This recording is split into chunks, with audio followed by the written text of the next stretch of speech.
How do people die? If I get sick and I stop breathing, I understand why I die. If March suddenly we're 27th, all 2020. poorer, I mean, what is it? In my lifetime, the GDP has quadrupled. Well, we go back to 1950s levels of standards of living. What's wrong with that? What's the mechanism that kills people? Yeah, I mean, even in the last the Great Recession 10 years ago, which I think the one that's coming we'll stop calling it great. So Jayanta Bhattacharya mentions the depression from 10 years ago. How do people die? If I get sick and I stop breathing, I understand why I die. If suddenly we're all poorer, I mean, what is it? In my lifetime, the GDP has quadrupled. Well, we go back to 1950s levels of standards of living. What's wrong with that? What's the mechanism that kills people? Yeah, I mean, even in the last the Great Recession 10 years ago, which so Jayanta refers to the last recession of the Great Recession. Okay, Great Recession. So he knows some things about the Great Recession. I think the one that's coming we'll stop calling it. And he expects the next recession will be much worse. Okay, interesting thing to say. There were huge numbers of people who died from depression, opioid overdose. These. Okay, so he said that 10 years ago, huge numbers of people died of opioids. So let's look at the chart here, okay? So Jayanta just said 10 years ago, huge, and note that's his words, huge numbers of people died of opioids. So I'm going to have to make this solo here. So if this is a 2020 interview, and he says 10 years ago, so Jayanta knows that in 2010 and 9, huge numbers of opioid overdoses. Huge numbers. Now, he's right in the sense that it was huge relative to the baseline. But that number crept up little by little by little, from 18,000 a year to 40,000 a year. And it was 40,000 more or less before the Great Recession, and it was 40,000 after the Great Recession. And then it continued to go up more until eventually it was hitting well over 100,000. What I'm trying to show you right now is that Dr. Jayanta Bhattacharya is one of the worst and most corrupt, and I'm just going to downright say it, evil people to ever be the head of the National Institutes of Health of the United States of America. According to what he just said, he knows that a lot of people died. But what he's wrong is that that number did not go up before or down after. In other words, there was no bump specific to the Great Recession. There was only an increase. Year after year after year after year of death from drug overdoses. Most of them opioids, and most of them young people, teenagers, 20s and 30s. This man just said that he knows that. So, first of all, he's wrong in his characterization of it, but he just admitted that he knows that opioids are a problem. Okay, so let's put this into perspective with something else, okay? Let's look at Dr. Jayanta from a few weeks ago, shall we? Okay, here we go. So I just wanted to make a couple of comments about the role of the NIH in all this. One of the major problems that I think that parents around the country have faced is when they go to the scientific literature, they come back with a stone wall. They hear that, well, the science hasn't been done, it's not rigorous. And part of the problem is that scientists are afraid to ask questions, basic questions that parents want answers to. Secretary Kennedy has asked me to, for instance, to initiate a study on autism, the cause of the rise in autism. It's a question that is at the front of the minds of so many parents across the country worried about their kids. And yet, scientific progress on this has been slow because scientists are frankly scared to ask the question. The goal of my leadership at the NIH is going to make it so that those questions are no longer taboo among scientists. Scientists need to work on the things that actually are at the top of the minds of the American people. I can't describe what a liar this man is. What a mindless liar this man is. The mission of the NIH is to do research that extends the life expectancy and improves the health of the American people. And that's You don't have to do a dime of research. Simple math experiment, okay? Let's say 3 million people die in a year, which is actually close to the average in the United States, which is an average age of death of age 80, which is about accurate, okay? So, 3 million people, average is 80. If 20,000 more people die with an average age of 30, that in and of itself will decrease life expectancy for that year by a half a year. You don't need to go to Stanford to understand how to do this math. All you need to know is a lot of young people have died from drug overdoses. Now, of course, more young people have died from a variety of other causes as well. It's not the only thing, an exclusive thing, but it is the dominant factor. Look, when 1 out of every 30 deaths in the United States of America, all ages, of all causes, all reasons, is a drug overdose of someone in teens, 20s, and 30s. And it's the number one cause of death, period, of people under the age 40 right now. Do you really need to do another study? It's right there. That's exactly what we're going to do. And he's going to figure it out.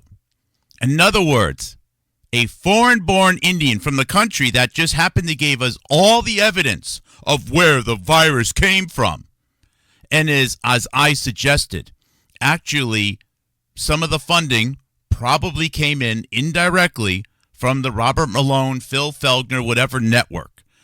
Jayanta has been put in place, supported for a long time to control a narrative. They were going to spoon-feed him things to say, quotes, and they were going to get him into the NIH position ahead of 300-something million other native-born Americans. And he's going to continue to fuel the conspiracy that U.S. should be mad at either China or itself for the virus. And he is going to ignore the number one cause of death of young people. He's going to explain it away. He is the director of the National Institutes of Health, ignoring why people are dying. Meanwhile, continuing to fuel the lies, which in a way are going to encourage relationships between the United States and other nations to crumble in some cases, or possibly worse, go to war. And look at this man. Look at this Makari. Look how he's smiling. He is smiling while Americans are being lied to about why their young are dying. This man from Egypt, educated in England, is lying in America, getting paid a lot of money from Americans about why Americans are dying.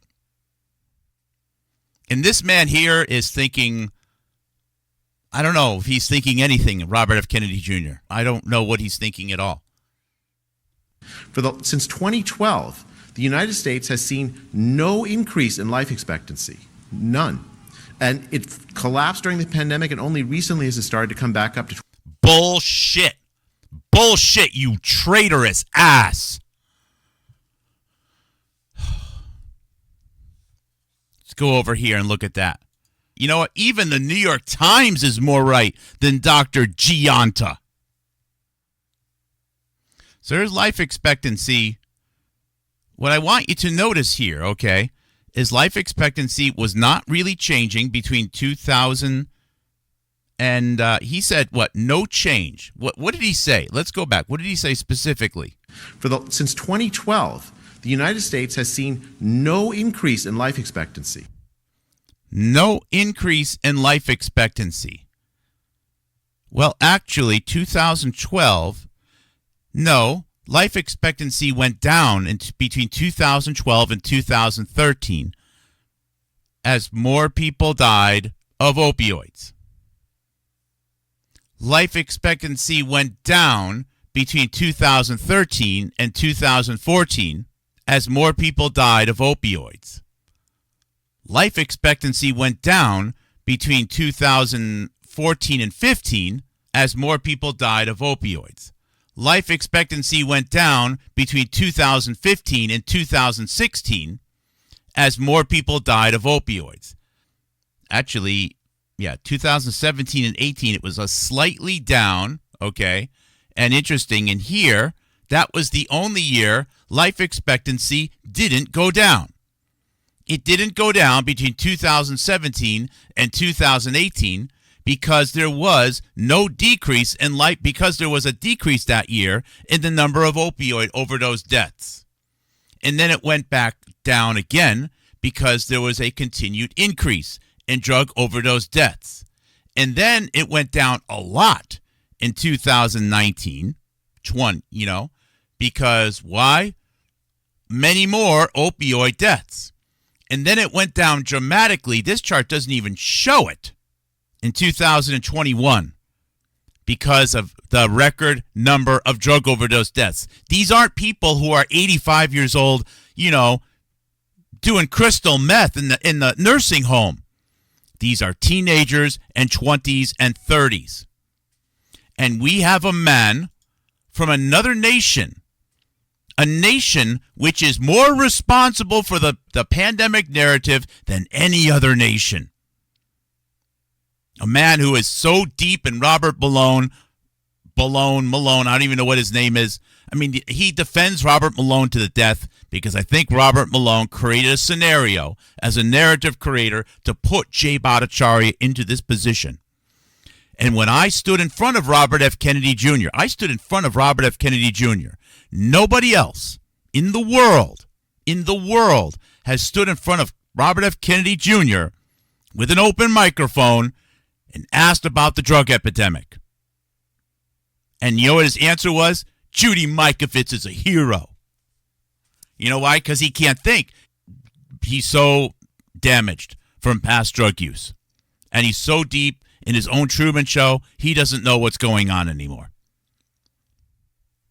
Jay Bhattacharya is currently leading the United States off a cliff as part of a bunch of other infiltration.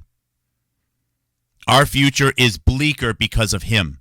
He has done nothing to challenge the pandemic narrative at all.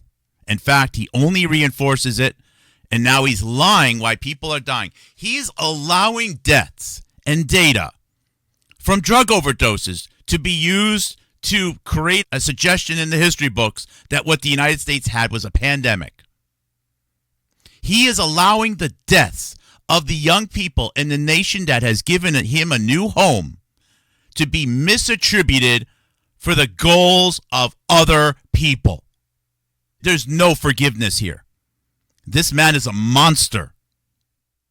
And he has shown that he knows this stuff. Now, another curious thing here, and I just found this, okay, is that here's Jay Bhattacharya. So, first of all, Jay Bhattacharya said that opioid overdoses were high in 2010. Well, as the chart shows, the deaths in 2010 were basically doubled. So he is, in a year, in 2019 at 70,000 deaths, 2020 at 91,000. So in a year, 2019, which is already done, we already know that the United States has over 70,000 drug overdose deaths, okay? And he is saying that things were bad in 2010 when there were 40,000 deaths. That is how out of touch this man is, either out of touch or how willing he is to lie. Oh, and by the way, when I was in front of Robert F. Kennedy Jr., twice someone tried to interrupt me. Once was Jay Bhattacharya's obvious supporter, Robert Malone, I shit you not, actually tried to block me from talking on the microphone. And then Robert Malone's blasphemous British girlfriend, wife, Glasspool Malone, also tried to block me. These are people masquerading as patriots, Americans They can barely walk down the hallway. They have so many crosses, dangling from their neck. So much Christness. Willing to lie about why young Americans have died for their own benefit, and they're getting away with it. So the article that I wanted to highlight, January 16, 2019, in Stanford. Why is life expectancy in the United States going down? A question and answer in this Q&A. Stanford scholar Jay Bhattacharya provides context to understand the recent decline in life expectancy in the United States. So they talk about the life expectancy, which is obviously going down. Question to Jay Bhattacharya, what possible reasons have been floated to explain this decline? And he says, a lot of the discussion in the media after the CDC released these reports was focused on increased death from opioid abuse and suicide. The theory goes that because of the increase in prevalence of suicide, depression, and drug abuse, which tend to begin in younger populations, that there's more of an impact on life expectancy relative to, for example, a disease hitting people who are 80 or 90 years old. Well, here's the thing. If you die at age 80, you die at the average age of death. And if you die at 90, you're actually increasing life expectancy. Life expectancy is the average age, calculated each year, of the age of death of the people that died that year. Life expectancy can go down rapidly for 1 year if, for example, there was a catastrophic event that, I don't know, like an asteroid took out a state. Life expectancy is impacted only when people are dying at a much younger age than they typically do. If people are dying of diseases at ages where people typically die, period, then life expectancy isn't impacted. And he says that's more of an impact on life expectancy relative, for example, a disease hitting those who are 80 or 90. But my personal view is that these factors, although they might have a potential political salience right now, aren't actually the main reasons for the decline that the CDC is reporting. This is Jay Bhattacharya saying, even though mathematically you can show that an additional 20,000 deaths of people at age 30 is in and of itself enough to drop life expectancy by half a year, he says that the only reason people want to think that is for political purposes. Given the fact that our adult son was 27, and this monster actually uses his death amongst hundreds of thousands of others to say it was chronic disease or a deadly novel gain-of-function virus, I consider this man to be a monster. There's no other words for this man. Jayanta Bhattacharya says he can't even pronounce his own name. Oh, I'm so Americanized. He actually suggested that it's not the opioid epidemic, and people only say that for political purposes. Why? Am I saying that for political purposes? What's my politics? Other than hoping the people in my own country have as much opportunity and health as possible. And wishing no ill will on people in any other country. What's my political position? Does that make me a liberal or a conservative? How is that politics? The monstrosity to blow it off as politics. What alternative would you offer? Would you believe it's going to be right in line with what Robert F. Kennedy Jr. is going to say with the support of Steve Bannon and Robert Malone? That's right. Oh, a lot of the previous demographic literature has focused on changes in chronic illness rates in the American population, and in particular on obesity. There's been an enormous and persistent rise in the prevalence of obesity going back decades. Well, that's true. I mean, geez, look at commercials from 20 years ago. Holy moly. Obesity is up tremendously. Our food supply is horrible. The amount of movement we have is bad. Processed sugars, yeah, and that's not helping. Matter of fact, I'm willing to say that our diet is definitely a contributing factor in not allowing our life expectancy to go up. maybe it's taking it down a little bit. However, there's a lot of people that are no longer dying for various infections that used to die. There's a miracle of antibiotics, which continues to pay off. Yeah, the food supply is horrible, but there's also a lot less people. There's way less people smoking right now. Cancer deaths were actually going down in 2020 and 21. That's an interesting data point. But either way, the reality is that drug overdose deaths are by far the heavyweight of the drag on life expectancy in the United States. They are not in and of themselves why Americans are not healthy. And I have videos where I have videoed hundreds and hundreds of poster boards of individuals that have died of drug overdoses. And if you walk down that list, you'll actually see a lot of people that don't look unhealthy. Now, true, many of those people, those were better times. However, unhealthy food and obesity is not the reason why those people were dying. Anyways, this guy has a lot of thoughts focused on substance abuse.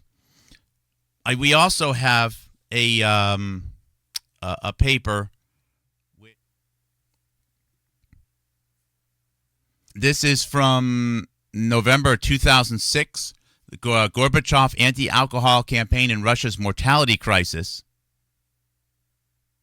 All right, where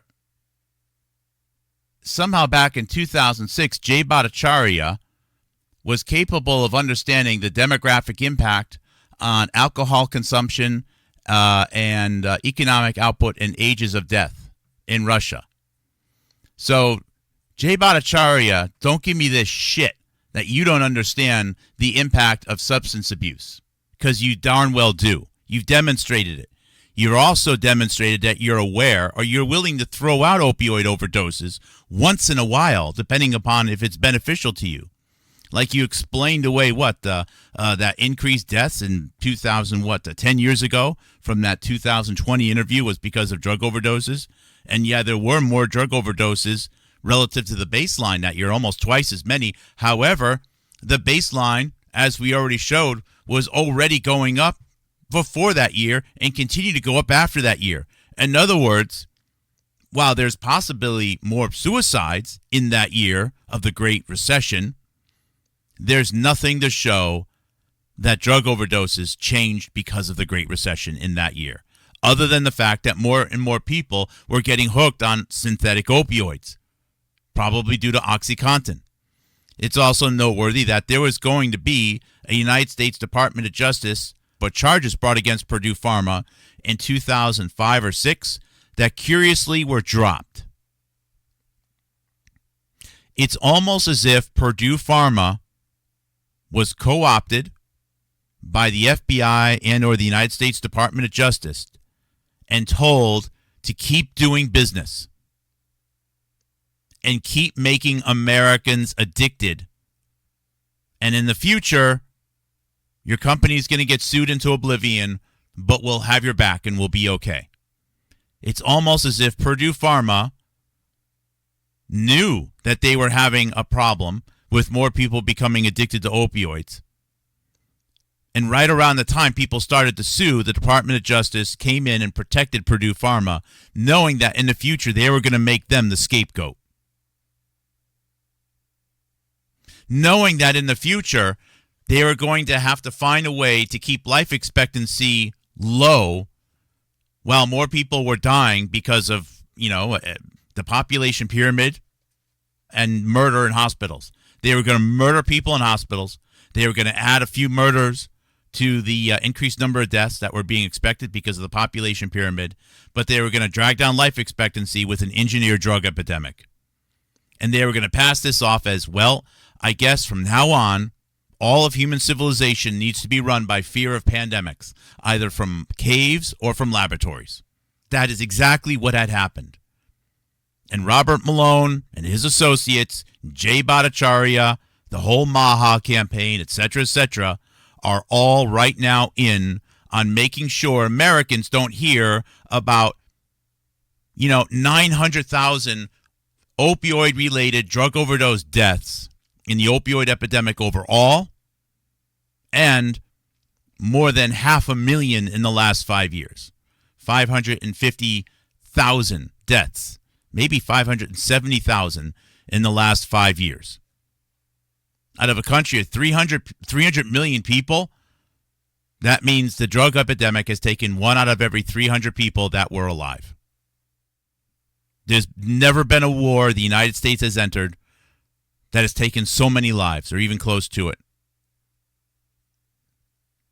And this monster from afar, Jay Bhattacharya, and his smiling little whatever behind him, are here to take the heat by Robert Malone.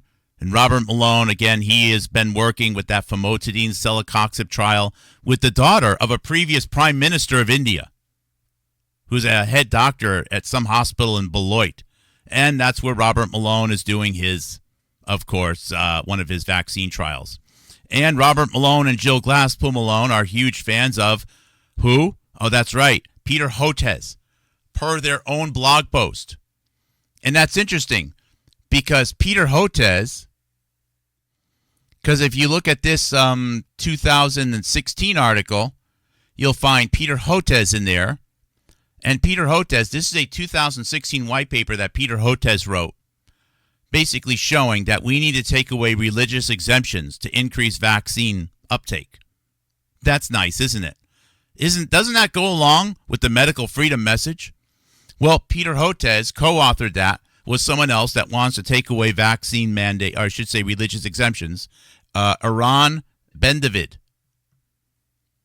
And that's a name that you should know because Iran Ben-David and Jay Bhattacharya co-authored a paper on March 24th, 2020, saying that the COVID-19 fatality rate may be too high. In other words, the Peter Hotez network, which is also the Robert Malone network, basically, has been collaborating with Jay Bhattacharya going all the way back to March 24th, 2020. And even worse, did you know that Major League Baseball had to base its policy about what to do with coronavirus and how to test the people and the players for coronavirus with the guidance of Jay Bhattacharya? And the follow-up on that was written by a Jared Diamond in the Wall Street Journal on April 15th, 2020. And Jared Diamond is actually a good friend of Nathan Wolfe. So the Nathan Wolfe Jared Diamond Network is also here participating with the defense of Jay Bhattacharya and global pandemics, and we need to be worried about laboratories and exotic soups and caves and everything else. I wouldn't be so harsh with my criticism of Jay Bhattacharya if I truly believed he was just brainwashed and duped. There's a lot of people in my own family, people I love, are brainwashed and duped, and they couldn't see the truth if you put it right in front of them. Just put a spotlight on it and turn all the other lights in the room off. They can't see it. It is what it is right now, okay? I don't know how to fix that. But I believe Jay Bhattacharya knows there was no pandemic. I think he knows that it's all lying, and I think he is willing to lie for his own benefit or for his home nation's benefit or, his future, whatever, for his own children. That makes him a monster. And that makes him an enemy combatant of the United States of America. The United States right now has to deal with enemy combatants in the United States government who are knowingly lying about why Americans are dying. I can't even succinctly describe how awful this is.